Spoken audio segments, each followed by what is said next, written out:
السلام علیکم ناظرین، میں مظہر خان خوش آمدید کرتا ہوں آپ سبھی کا اپنے چینل ایف ایم ٹاک میں۔ Spread the awareness with Faisal and Mazhar. آپ دیکھ رہے ہیں ایف ایم ٹاک۔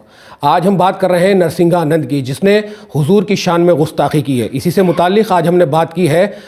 مفتی حزب اللہ صاحب سے، اور وہ اس پہ روشنی ڈالیں گے جس طرح سے اس نے گستاخی کی ہے کہ اس کی کیا سزا ہونی چاہیے یا ایسے لوگوں کی کیا سزا ہے۔ آئیے ہم دیکھتے ہیں کہ مفتی صاحب نے کیا کچھ کہا ہے۔ نحمده ونصلي على رسوله الكريم اما بعد فاعوذ بالله من الشيطان الرجيم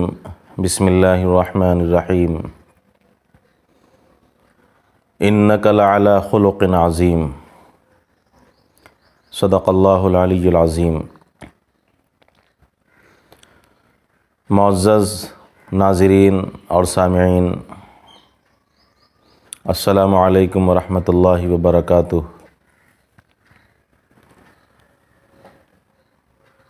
کسی شاعر نے کہا، گر سمجھ میں تیرے آیا ہو رسالت کا مقام، گر سمجھ میں تیری آیا ہو رسالت کا مقام، کٹ ہر در سے بن تو فخر دو عالم کا غلام۔ میری سنت سے محبت ہے محبت میری، یہی فرما گئے ہیں سارے رسولوں کے امام۔ میرا اور امت مسلمہ کا عقیدہ اور تمام اسلامی بھائیوں کا، خواہ مسلکوں کے اختلافات کے ساتھ ہوں، لیکن الحمدللہ اس بات پر سب کا اتفاق اور اتحاد ہے کہ اللہ رب العزت کے بعد آسمان و زمینوں کے اندر اگر کسی کا مقام اور مرتبہ ہے، کسی کی عظمت ہے،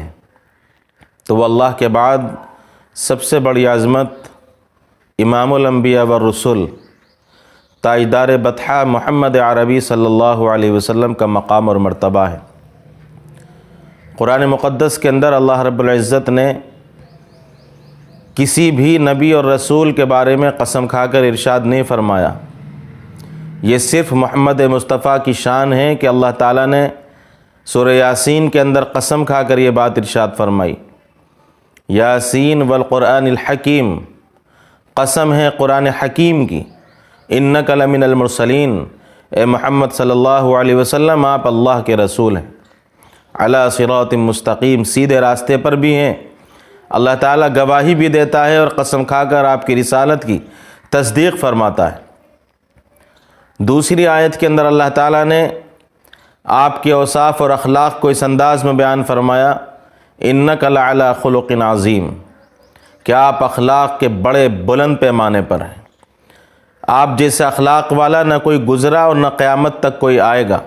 جیسے آپ کے اخلاق بلند تھے۔ آپ کے اوصاف اور آپ کے اخلاق کا کوئی ثانی نہیں ہے۔ اللہ کے رسول صلی اللہ علیہ وسلم کی سیرت اور آپ کی صورت کو اگر بیان کیا جائے تو آپ کی صورت اور آپ کی سیرت کو بیان کرنے کے لیے پوری زندگی تمام ہو سکتی ہے، پوری زندگی مکمل ہو سکتی ہے، لیکن میری زبان سے، میرے قلم سے اور دنیا کے تمام قلموں اور زبانوں سے اللہ کے رسول صلی اللہ علیہ وسلم کی سیرت کو بیان نہیں کیا جا سکتا۔ آپ کی سیرت کے اوپر صرف مسلمان ہی نہیں بلکہ غیر مسلم بھی آپ کی سیرت سے اتفاق رکھتے ہیں۔ مسلمان مذہب رکھنے والے ہی نہیں بلکہ غیر مذاہب کے لوگ بھی آپ کی سیرت پر ناز کرتے ہیں، اور آپ کی سیرت کی مثالیں دے کر لوگوں کو سمجھایا جاتا ہے۔ تو اللہ کے رسول صلی اللہ علیہ وسلم کی سیرت تمام کائنات کے لیے، لقد کان لکم فی رسول اللہ اسوۃ حسنہ، یقیناً اللہ کے رسول صلی اللہ علیہ وسلم کی زندگی تمہارے لیے آئیڈیل اور نمونہ ہے۔ آپ کی ذات مکمل اور اکمل ہے، آپ کی ذات میں، آپ کی شان میں، آپ کے جسم اطہر میں کسی طرح کا کوئی عیب اور نقص نہیں تھا۔ آپ صلی اللہ علیہ وسلم کی تعلیمات میں کوئی نقص اور عیب نہیں ہے، آپ کے اوصاف اور اخلاق میں کوئی کمی نہیں ہے۔ اللہ کے رسول صلی اللہ علیہ وسلم کی ذات میں کمی نکالنے والے حضرات، خود ان کی ذہنیت، خود ان کی تعلیمات اور خود ان کے اپنے مذہب کو نہ پڑھنے کی بنیاد پر، اپنے مذہب کی تعلیم نہ پانے کی بنیاد پر ان کی عقلوں کے اندر یہ نقص اور کمی رہ گئی کہ جس نے اللہ کے نبی صلی اللہ علیہ وسلم کو سمجھنے کے لیے کسی بھی مذہب کا سہارا لیا ہوتا تو کسی مذہب کے اندر اللہ کے رسول کی توہین موجود نہیں ہے۔ کسی بھی مسلک اور مذہب کو اٹھا کر دیکھیں، یہودی ہوں یا عیسائی ہوں، تورات ماننے والے ہوں، انجیل ماننے والے ہوں، زبور کے ماننے والے ہوں، ہندو ہوں یا سکھ ہوں، کسی بھی مذہب سے تعلق رکھنے والے ہوں، اپنی مذہب کی کتابوں کو اٹھا کر دیکھیں۔ اپنی مذہبوں کو کتابوں کو اٹھانے کے بعد ملے گا کہ محمد بن عبداللہ کی ذات کے بارے میں کیا لکھا ہے۔ حضور اقدس علیہ الصلوۃ والسلام کی ذات کے بارے میں دوسری کتابوں نے بھی تصدیق فرمائی ہے۔ یہودی اور عیسائی اللہ کے رسول صلی اللہ علیہ وسلم کی سچائی کو، آپ کی حقیقت کو اپنے بیٹے سے زیادہ سمجھتے تھے۔ جس طرح انسان اپنے بیٹے کی حقیقت کو سمجھتا ہے کہ یہ میرا بیٹا ہے، اس سے زیادہ محمد مصطفیٰ صلی اللہ علیہ وسلم کی سچائی کو سمجھتے تھے، مگر بغض اور عناد کی بنیاد پر، اسلام کی دشمنی کی بنیاد پر اللہ کے رسول کا انکار کرتے رہے۔ یہ موقع اس دور فتن کا ایک عجیب موقع ہے۔ بڑے افسوس کے ساتھ کہنا پڑ رہا ہے، جس ملک ہند کے اندر ہم رہتے ہیں، دوسرے ممالک کے اندر یہ آواز آتی تھی کہ کسی نے اللہ کے رسول صلی اللہ علیہ وسلم کی شان میں گستاخی کی۔ یہاں کے مسلمان سڑکوں پر اتر آتے تھے، ہندو باہر نکل آتے تھے اور مسلمانوں کے کاندھے کے ساتھ کاندھا ملا کر کھڑے ہو کر دوسری حکومتوں سے مطالبہ کرتے تھے کہ ایسے گستاخ کو پھانسی دی جائے، ایسے گستاخ کو سخت سے سخت سزا دی جائے۔ لیکن افسوس صد افسوس کہ آج اس ملک کے اندر، جس ملک میں مسلمان اور ہندو کا بھائی چارہ، یہ تہذیب اور تمدن چلا آ رہا تھا، اسی ملک کے اندر ایسے افراد پیدا ہونے لگے جنہوں نے ہندوستان کی مٹی کو سرشار کیا، ہندوستان کی مٹی کو شرمشار کر کے دوسروں کے سامنے منہ دکھانے کے قابل نہیں چھوڑا، جنہوں نے ہندوستان کے آئین کو بگاڑ ڈالا، جنہوں نے ہندوستان کے امن و امان اور سلامتی کو نیست و نابود کرنے کی بھرپور کوشش کی ہے۔ جس سے میری مراد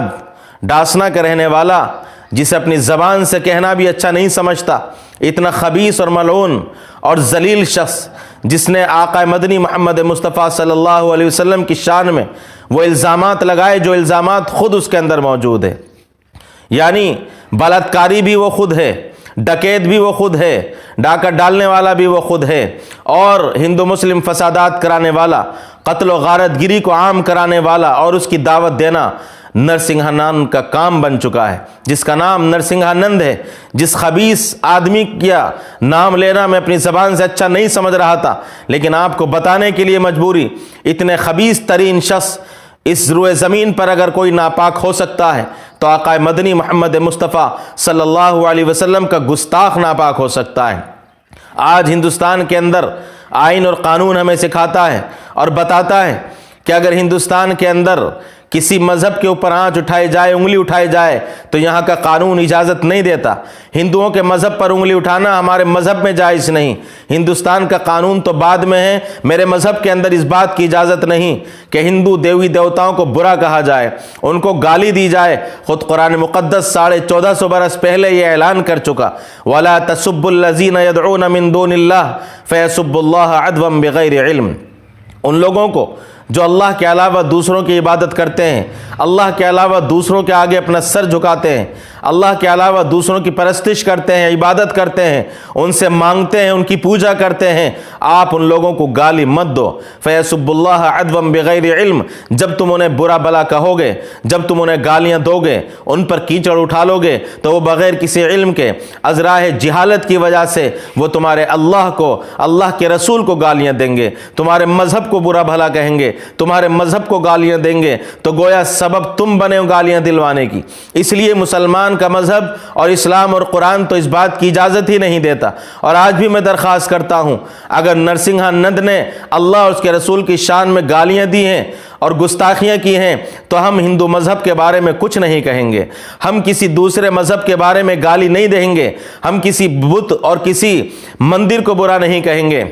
ہم کسی رام کی شان میں گستاخی نہیں کریں گے، ہم تو صرف نرسنگھانند جس نے گستاخی کی ہے اسے ہی برا بھلا کہیں گے اور حکومت ہند سے مانگ کریں گے، اور بلکہ ہم پورے ہندوستان کے مسلمانوں سے مطالبہ کریں کہ ہم سڑکوں پر اتریں، باہر آئیں، اور جو ہمیں قانون نے ہندوستان کے اندر رہ کر ہمیں حق دیا ہے، یہاں جتنا قانون نے ہمیں حق دیا ہے وہ حکومت کو قانون کے دائرے میں معلوم ہوگا کہ اس کی کیا سزا ہونی چاہیے، لیکن ہمارے ذمے ہیں کہ ہم قانون کا سہارا لے کر، قانون کا مطالبہ لے کر ہندوستان کی حکومت سے، یہاں کی عدلیہ سے ہم مطالبہ کریں، اور ہم اپنے اپنے تھانوں میں جا کر اس کے خلاف FIR درج کرائیں اور یہ ثبوت پیش کریں کہ محمد مصطفیٰ صلی اللہ علیہ وسلم کے چاہنے والے اس روئے زمین پر ایک نہیں، لاکھ نہیں، کروڑ نہیں، اربوں کھربوں کی تعداد میں ہیں، یعنی ہماری تعداد بہت بڑی ہے جو محمد مصطفیٰ صلی اللہ علیہ وسلم پر اپنی جان نچھاور کرنے کے بعد ہم یہ کہہ سکتے ہیں کہ جان مانگو تو جان دیں گے، مال مانگو تو مال دیں گے، نہ ہو سکے گا ہم سے کہ نبی کا جاہ و جلال دیں گے۔ یعنی ہم اپنی جانوں کی قربانیاں بھی پیش کر سکتے ہیں، اس کے باوجود بھی ہمیں یہ یقین ہوگا کہ ہم نے محمد مصطفیٰ صلی اللہ علیہ وسلم کی محبت کا حق ادا نہیں کیا۔ اللہ کے رسول صلی اللہ علیہ وسلم نے کس محبت اور بھائی چارگی کا سبق سکھلایا تھا، کس طرح سے آپ نے تمام امت کو ایک جگہ جمع فرمایا تھا۔ آپ نے کبھی کسی غیر مسلم کے اوپر کبھی آپ نے تلوار نہیں اٹھائی، آپ نے کبھی کسی سے بلا وجہ جھگڑا نہیں کیا، آپ نے کبھی کسی سے جہاد کا اعلان بغیر کسی وجہ کے نہیں کیا۔ اگر آپ کو ستایا گیا، مسلمانوں پر حملہ کیا گیا، تو آپ نے اپنے بچاؤ کے لیے اعلان کیا ہے، آپ نے اسلام کی حفاظت کے لیے اعلان کیا ہے، آپ نے کسی کو مظلوم نہیں بنایا بلکہ آپ نے ظالموں سے مقابلہ کیا ہے۔ تاریخ اٹھا کر دیکھیں گے اللہ کے رسول صلی اللہ علیہ وسلم کی ظلم کی داستان نہیں ملے گی، بلکہ ظالموں کے خلاف اللہ کے رسول صلی اللہ علیہ وسلم کی داستان ملے گی کہ آپ نے ظالموں کے ظلم کو مٹانے کے لیے تلوار اٹھائی اور تلوار اٹھانے کا حکم دیا تاکہ ظلم روئے زمین سے ختم ہو جائے۔ یہ آج ظلم ہی ہے کہ اس طرح کے الفاظ استعمال کرنا جس سے ہندو مسلم فسادات بھڑکیں، ملک کے حالات بگڑیں، حالات خراب ہوں۔ ہم امن چاہتے ہیں، ہندوستان کے اندر پیار اور محبت سے رہنا چاہتے ہیں، ہم ہندوستان کے اندر امن و سلامتی کا پیغام پہنچانا چاہتے ہیں، مگر ایسے چند افراد جو ہندوستان کے اس آئین اور قانون کو بگاڑنے کے لیے، بدنام کرنے کے لیے اور امن اور بھائی چارگی کے پیغام کو نیست و نابود کرنے کے لیے، اس کی فضا کو خراب کرنے کے لیے آگ لگانا چاہتے ہیں، ایسے لوگوں پر پابندی لگانی چاہیے، ایسے لوگوں کو سخت سے سخت سزا دینی چاہیے، اور خود حکومت ہند آگے بڑھ کر قدم اٹھائے تاکہ دوسرے لوگوں کو پریشان ہونے کا، دوسرے لوگوں کو خود استعمال ہونے کا موقع نہ ملے اور خود ہی قانون اس کا فیصلہ کر لیں، کیونکہ ہمیں ہندوستان کی عدلیہ پر مکمل بھروسہ ہے، قانون پر بھروسہ ہے۔ بھروسہ نہ ہوتا تو حالات بگڑے ہوئے نظر آتے۔ یہ بھروسے کی ہی بات ہے کہ مسلمان منتظر ہیں، انتظار میں ہیں کہ ہندوستان کی حکومت کوئی فیصلہ سنائے، ہندوستان کا ہندو کوئی آواز اٹھا کر بتائے کہ یقیناً ہم امن اور سلامتی کا پیغام پہنچانا چاہتے ہیں۔ اللہ کے رسول صلی اللہ علیہ وسلم کے اخلاق اگر آپ دیکھیں گے تو میں نے کہا کہ زبان تھک جائے گی، جسم تھک جائے گا، یہ جسم ختم ہو جائے گا، عمر پوری ہو جائے گی، مگر اللہ کے رسول صلی اللہ علیہ وسلم کی داستان پوری نہیں ہو سکتی۔ ایک یہودی عالم تھے، اللہ کے رسول صلی اللہ علیہ وسلم نے ان سے قرض لیا ہے۔ اللہ کے رسول صلی اللہ علیہ وسلم کی قرض کی تاریخ مکمل ہونے سے پہلے یہودی عالم آپ کے پاس سامنے آ کر کھڑا ہو گیا، آپ کے راستے کو روک لیا اور کہا ہے محمد میرا قرضہ واپس کرو۔ اللہ کے رسول صلی اللہ علیہ وسلم نے نہ ڈانٹا، نہ آپ ناراض ہوئے، نہ آپ نے یہودی کی طرف سخت نگاہیں اٹھائیں۔ اللہ کے رسول تمام کائنات کے سردار تھے، صحابہ کی جانیں آپ کے اوپر نچھاور تھیں، صحابہ نے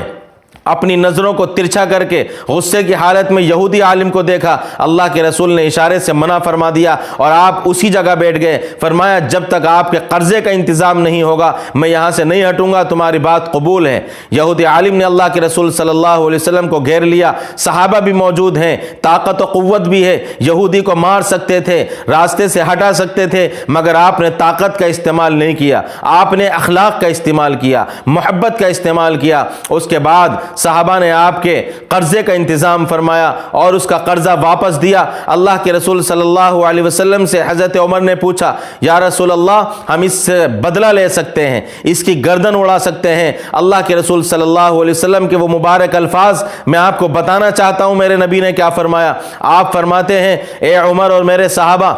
محمد مصطفیٰ صلی اللہ علیہ وسلم دنیا میں کسی کے لیے ظلم کرنے کو پیدا نہیں ہوا۔ محمد صلی اللہ علیہ وسلم انصاف کے لیے دنیا میں آئے ہیں۔ محمد کی طرف سے انصاف ہے۔ یہودی کا میرے اوپر حق تھا، اسے حق ہے کہ وہ مجھ سے اپنا حق واپس لے۔ میرے پاس انتظام نہیں تھا، اس نے میرا راستہ روکا، کوئی حرج کی بات نہیں ہے، اس کا ہمیں انتظام کر کے دینا تھا، اس کا انتظام کر دیا، کوئی بات نہیں۔ آپ کے یہ اخلاق، آپ کے یہ عادات اور آپ کی یہ پیار اور محبت یہودی عالم نے دیکھا کہ میں تنہا اور صحابہ کی فوج ہے، محمد مصطفیٰ موجود ہیں اور میں اس قدر بدتمیزی کر رہا ہوں اور میرا نبی محمد کچھ بھی نہیں کہہ رہے ہیں۔ محمد اپنی زبان سے غلط الفاظ استعمال نہیں کرتے، صحابہ چاہتے ہیں تو صحابہ کو ڈانٹ دیتے ہیں۔ اللہ کے رسول صلی اللہ علیہ وسلم کے قدموں میں سر رکھ دیا اور کہا یا رسول اللہ میں آپ کے اوپر ایمان لاتا ہوں، میں نے آپ کے اخلاق تورات میں پڑھے ہیں، پچھلی کتابوں میں آپ کے اخلاق پڑھے ہیں کہ محمد بن عبداللہ ہوگا، اس کے کس طرح کے اخلاق ہوں گے، کس طرح کی برداشت ہوگی،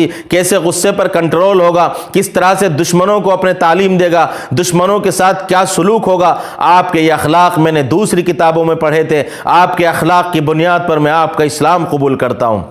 ایک نہیں سینکڑوں واقعات ہیں۔ اللہ کے رسول صلی اللہ علیہ وسلم کی تلوار سے نہیں، طاقت و قوت سے نہیں، اسلام جو ہم تک پہنچا ہے، قیامت تک اسلام چلے گا، وہ صرف اور صرف اللہ کے رسول کے اخلاق کی بنیاد پر چلے گا۔ ایک صاحب مسجد پر تشریف لاتے ہیں اور آ کر کھڑے ہو کر پیشاب کر دیتے ہیں، صحابہ کو غصہ آیا، صحابہ نے پیٹنا چاہا، اللہ کے رسول نے منع فرما دیا کہ اسے علم نہیں ہے، جاؤ جب یہ پیشاب کر چکے نہ اسے ڈانٹو، نہ اسے پیٹو، نہ اسے مارو، اور بالٹی لے کر پانی بہا دو تاکہ اسے معلوم ہو جائے کہ یہ ناپاکی ہے اور مسجد میں ناپاکی نہیں کی جاتی۔ اس بات کے اوپر اسلام قبول کر لیا جاتا ہے۔ ایک بڑھیا ہے، مشہور واقعہ ہے، اللہ کے رسول صلی اللہ علیہ وسلم کے راستے میں کانٹے ڈالتی ہے، ام جمیل اس کا نام ہے۔ اللہ کے رسول صلی اللہ علیہ وسلم دیکھتے ہیں کہ آج کانٹے نہیں ڈالے گئے، کوڑا نہیں ڈالا گیا۔ آپ نے عمر ابو بکر سے پوچھا، معلوم ہوا کہ وہ کئی روز سے بیمار ہیں۔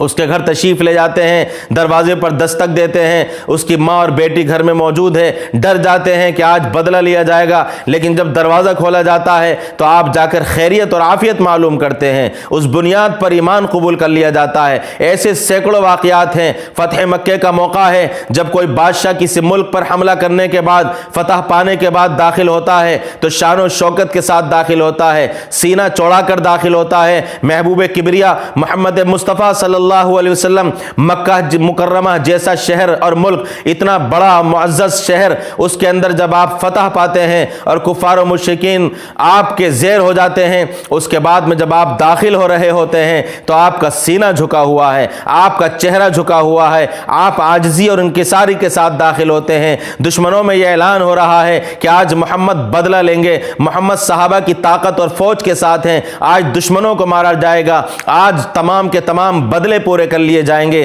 مگر میرے نبی کی زبان سے اعلان ہوتا ہے، ارشاد ہوتا ہے، الیوم یوم المرحمہ، آج رحمت کا دن ہے، آج معافی کا دن ہے، آج درگزر کا دن ہے۔ آپ سے کہا جاتا ہے ابو سفیان کے بارے میں کچھ اعلان کیا جائے، جو ابو سفیان منافق کے سردار تھے، ابو سفیان مسلمانوں کے دشمن تھے۔ اللہ کے رسول اعلان فرماتے ہیں ابو سفیان سردار ہیں قریش کے، انہیں عزت دی جائے، جو ابو سفیان کے گھر میں داخل ہو جائے اسے بھی امن دی جائے گی، اسے بھی سکون دیا جائے گا، جو اپنے تلوار ہتھیار نیچے ڈال دے انہیں بھی امن دی جائے گی، ان سے بھی کوئی معاوضہ نہیں لیا جائے گا۔ تو گویا اللہ کے رسول کی طرف سے سراپا رحمت کا پیغام پہنچایا۔ آپ طاقت و قوت ہونے کے بعد، صحابہ کی فوج کے ہونے کے بعد، آپ کا دبدبہ ہونے کے بعد، مسلمانوں کی فتوحات ہونے کے بعد بھی اللہ کے رسول اور صحابہ نے کسی پر ظلم نہیں کیا، کسی کافر کو نہیں ستایا، کسی یہودی اور مشرک کو نہیں ستایا، بلکہ اللہ کے رسول نے اعلان فرمایا الیوم یوم المرحمہ، آج درگزر کا دن ہے، آج معافی کا دن ہے، آج عام اعلان ہے، محمد مصطفیٰ کی طرف سے سب کو معاف کیا جائے گا، یہاں تک کہ حضرت حمزہ رضی اللہ تعالیٰ عنہ کے کلیجے کو چبانے والی ہندا، جس نے حضرت حمزہ کے کلیجے کو چبا لیا، حضرت حمزہ کے جسم کے ٹکڑے کر ڈالے، حضرت حمزہ کے کلیجے کو چبایا اور جب نگلا نہیں گیا تو اگل دیا۔ اللہ کے رسول صلی اللہ علیہ وسلم روئے ہیں حضرت حمزہ کی ناش پر پہنچ کر۔ جب آپ کو معلوم ہوا ہندا نے کلیجے کو چبایا ہے تو آپ کو بڑی سخت تکلیف تھی۔ فتح مکہ کے بعد ہندا سے کہا گیا کہ جاؤ محمد کے پاس جا کر معافی مانگ لو۔ اس نے کہا محمد مجھے قتل کر ڈالیں گے، میں نے ان کے چچا کو قتل کیا، ان کے چچا کے کلیجے کو چبایا تھا۔ اللہ کے رسول کی بات بتائی گئی، اللہ کے رسول کے بارے میں کہا کہ جاؤ وہ سب کو معاف کر رہے ہیں، تمہیں بھی معاف کر دیں گے۔ ہندا نے جا کر اللہ کے رسول سے معافی مانگی، ایمان قبول کیا، آپ نے اس کے بھی ایمان کو قبول فرمایا، اس کے بھی اسلام کو قبول فرمایا، اور آپ نے اس کی بھی معافی کا اعلان فرمایا۔ اللہ اکبر! اتنا بڑا محبت کا اعلان، اتنی بڑی مغفرت، اتنی بڑی رحمت کا اعلان کہ آپ یقیناً تمام عالم کے لیے رحمت بن کر آئے تھے، آپ کسی کے لیے زحمت نہ بنے۔ اللہ کے رسول صلی اللہ علیہ وسلم کی پوری زندگی امن و امان و سلامتی کی زندگی ہے۔ آپ کسی عورت پر نظر اٹھانے کو کہتے ہیں کہ یہ حرام ہے، غیر محرم کی طرف نظر اٹھانا حرام ہے، یہاں تک کہ اللہ کے رسول یہ ارشاد فرماتے ہیں کوئی کسی کے گھر میں اگر نگاہ ڈالتا ہے، کسی عورت کو دیکھنے کے لیے کسی کے گھر میں جھانکتا ہے تو میرا دل چاہتا ہے اس کی آنکھوں کو پھوڑ دیا جائے۔ تو اللہ کے رسول تو عورتوں کے محافظ تھے، اللہ کے رسول صلی اللہ علیہ وسلم نے تو عورتوں کی حفاظت فرمائی تھی۔ یہ کفار و مشرکین تو عورتوں کے پیدا ہونے پر بڑا غم منایا کرتے تھے اور معصوم بچیوں کو زمین میں زندہ گاڑ دیا کرتے تھے۔ یہ اللہ کے رسول کی شان تھی کہ محمد مصطفیٰ آئے تو آپ نے عورتوں کے مقام کو بیان فرمایا، آپ نے عورتوں کی عزت کو بچانے کا اعلان فرمایا، آپ نے عورتوں کی عزت اور احترام کا بیان فرمایا، اور آپ نے زندہ درگور کرنے سے لوگوں کو اس جہالت سے نکالا، اس کفر و شرک کی تاریکی سے باہر نکالا۔ آپ عورتوں کے بھی محافظ ہیں، آپ عورتوں کے بھی حافظ ہیں، آپ نے عورتوں کی بھی حفاظت فرمائی، آپ نے عورتوں کے احترام کی حفاظت فرمائی، عورتوں کی طرف غلط نگاہ رکھنے والوں کو تنبیہ فرمائی، صرف نگاہ اٹھانے کو بھی اللہ کے رسول نے حرام قرار دیا ہے۔ اللہ کے رسول صلی اللہ علیہ وسلم نے جہاں ایک طرف عورتوں کو متنبع فرمایا وہاں مردوں کو بھی متنبع فرمایا، تو آپ تو سراپا ہر ایک کے لیے رحمت ہیں، آپ جیل کے قیدیوں کے لیے رحمت، آپ مزدوروں کے لیے رحمت، آپ تمام مسلمان اور تمام انسانیت کے لیے رحمت، آپ دنیا کے تمام جانوروں اور حیوانوں کے لیے رحمت۔ غرض یہ ہے اللہ کے رسول صلی اللہ علیہ وسلم تمام شجر اور حجر، تمام درخت اور دریا اور سمندر، ہر ایک کے لیے آپ رحمت بن کر دنیا میں تشریف لائے تھے، اور آپ کی رحمت کی شان کو نہ سمجھ کر آپ کے اوپر پروپیگنڈا کرنا، آپ کے اوپر بہتان اور الزام لگانا، آپ کے اوپر غلط بیانیاں کرنا، یہ کسی طرح سے مسلمان نہیں بلکہ دوسرے بھی برداشت نہیں کر پائیں گے۔ اللہ کے رسول کی شان میں گستاخی ہرگز برداشت نہیں کی جائے گی۔ ہماری جانیں تو جا سکتی ہیں، ہمارے نذرانے جانوں کے پیش کیے جا سکتے ہیں، ہمارے خون بہائے جا سکتے ہیں، مگر محمد مصطفیٰ صلی اللہ علیہ وسلم کے بارے میں آپ کی گستاخی ہماری زندگیوں میں برداشت نہیں ہو سکتی، اور مجھے یقین ہے ہماری ہی زندگیوں میں نہیں، آنے والی قیامت تک کی نسلیں، ہماری نسلیں بھی برداشت نہیں کریں گی کہ کوئی ہماری زندگیوں کے اندر ہمارے آقا محمد مصطفیٰ کی شان میں گستاخی کرے، اللہ کی شان میں گستاخی کرے۔ کیوں کہ ہم بھی دوسروں کی شانوں میں گستاخیاں نہیں کرتے، ہم کسی دیوی دیوتاؤں کی شان میں گستاخیاں نہیں کرتے، ہم ان کے اوتاروں کے بارے میں گستاخیاں نہیں کرتے، ہم انہیں برا بھلا نہیں کہتے، ہم غلطیوں کو تو غلط کہتے ہیں مگر کسی اوتار پر بہتان یا ہم جھوٹ نہیں لگاتے، ہم کسی کو برا بھلا گالیاں نہیں دیتے، تو ہم چاہتے بھی نہیں کہ کوئی ہمارے رب اللہ کو، کوئی ہمارے نبی محمد مصطفیٰ صلی اللہ علیہ وسلم کو گالی دے، آپ کی شان میں گستاخی کرے، آپ کو برا بھلا کہے۔ اور میں خصوصاً بارہ بستی کے رہنے والے لوگوں سے درخواست کرتا ہوں، آج نہیں کل نہیں، اس کے بعد آئندہ آنے والے ایام میں ہم بھرپور طریقے سے احتجاجات کی کوشش کریں اور یہ ثابت کریں کہ ہمارے دلوں کے اندر محمد کی محبت ہے، ہمارے خون کے اندر محبت کی رنگت اور محبت ہے، یعنی ہم اپنے عمل سے اس بات کا اظہار کریں اور یہ احساس دلائیں کہ یقیناً ہم محمد صلی اللہ علیہ وسلم کے چاہنے والے ہیں۔ ایسے تو نہ معلوم کتنے افراد کھڑے ہو جائیں گے، جس کا جو دل چاہے گا وہ کہے گا، ہماری خاموشی سے لوگ فائدہ اٹھائیں گے، ہماری خاموشی سے لوگ محمد مصطفیٰ صلی اللہ علیہ وسلم کو گالیاں دینے لگیں گے، آج ایک نے دی ہے کل دوسرا دے گا، کل تیسرا دے گا، اس لیے ان کے لگام لگانے کے لیے ہم حکومت اور قانون کا سہارا لیں، اپنے ہم تھانے کا سہارا لیں، ہم FIR کر کے سہارا لیں، کورٹ کا دروازہ کھٹکھٹا کر سہارا لیں، اور اپنے رہبروں سے مل کر ان کا سہارا لیں، اور اللہ سے دعا بھی فرمائیں، اور خاص طریقے سے ہم اپنے دین و شریعت پر عمل کرنے والے بنیں، اللہ کے رسول صلی اللہ علیہ وسلم کی زندگی کو اپنانے والے بنیں۔ ہمارے چہرے سے، ہمارے سروں سے، ہمارے لباس سے، ہماری زندگی سے یہ جھلکے یقیناً یہ عاشق رسول ہیں۔ صرف نعرہ لگا لینا کافی نہیں ہوگا بلکہ ہم یہ ثابت کر کے دکھائیں کہ ہم سچے پکے عاشق محمد صلی اللہ علیہ وسلم ہیں، ہمارا ہر عمل یہ ظاہر ہو، ہمارے ہر عمل سے محسوس ہو کہ واقعی ہم حضور اقدس صلی اللہ علیہ وسلم سے محبت رکھتے ہیں۔ اللہ تعالیٰ سے دعا فرمائیں کہ اللہ تعالیٰ ہم سب کو ان تمام باتوں پر عمل کی توفیق نصیب فرمائے اور ہم سب مل کر لعنت بھیجیں اس خبیث ظالم اور بدترین شخص پر، ناپاک شخص پر، جسے زمین پر رہنے کا بھی حق نہیں ہے۔ نرسنگھانند کی زندگی پر ہم لعنت بھیجتے ہیں، اس کے الفاظوں پر لعنت بھیجتے ہیں، اس کے اہم کردار پر لعنت بھیجتے ہیں، اس کی گندی شخصیت پر ہم لعنت بھیجتے ہیں، اس کی ذہنیت پر لعنت بھیجتے ہیں، اس کے پیروپیگنڈے پر لعنت بھیجتے ہیں اور ہم اس کے بھڑکانے پر لعنت بھیجتے ہیں۔ وہ اپنے پروپیگنڈے میں، اپنے مشن میں انشاءاللہ کامیاب نہیں ہو پائے گا، اور اس کا مقصد صرف یہی ہے جو میں سمجھتا ہوں کہ وہ ہندو مسلم فساد کرانا چاہتا ہے، اور ہم ہرگز فساد نہیں چاہتے، ہم ہرگز ہندو بھائی کا خون بہانا نہیں چاہتے، بلکہ ہم نرسنگھانند کو جیل کی سلاخوں کے پیچھے دیکھنا چاہتے ہیں، ایسے بدترین شخص کو جو ہندوستان کی امن و سلامتی کو دھکا دینا چاہتا ہے۔ ہم چاہتے ہیں ایسے انسان کو ہندو مسلمان سب مل کر دھکیل دیں، ایسے انسان کو ہندو مسلمان سب مل کر اپنے آپ سے دور کر دیں، اور مجھے امید ہے ہندوستان کی بھائی چارگی پر کہ اس میں ہندو مسلمان، سکھ، عیسائی سب ساتھ دیں گے، کیونکہ اللہ کے رسول کی زندگی سب کے لیے نمونہ ہے۔ اللہ تعالی ہم سب کو ان تمام باتوں پر عمل کی توفیق نصیب فرمائے۔ آمین۔ وآخر دعوانا ان الحمد للہ رب العالمین۔